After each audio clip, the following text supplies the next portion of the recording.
Hello, I'm Alison McAfee and I'm a researcher at the Michael Smith Laboratories at the University of British Columbia. I would like to tell you about the work of Dr. Stuart Orkin.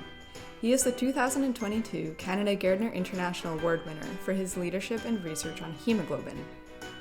About 100,000 Americans and 5,000 Canadians are living with sickle cell disease, a severe blood disorder caused by defective hemoglobin, a crucial protein responsible for carrying oxygen. Normally, red blood cells are shaped like a donut, but the defective hemoglobin gives the cells a sickle shape, like a crescent moon. These sickle cells are stiff, sticky, and have a very short lifetime. But humans have more than one hemoglobin gene.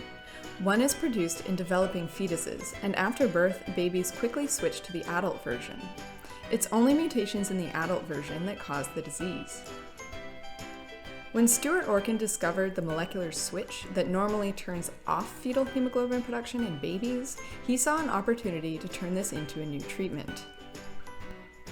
Orkin knew that by turning fetal hemoglobin back on, the healthy fetal version could replace the dysfunctional adult version and cure the disease. And now that he had identified the switch, he could manipulate it. Ongoing clinical trials applying this approach in humans show promising results, and patients could soon be liberated from this debilitating disease. Thank you for listening. Don't forget to check out the comics and articles for the other award winners too. Bye for now.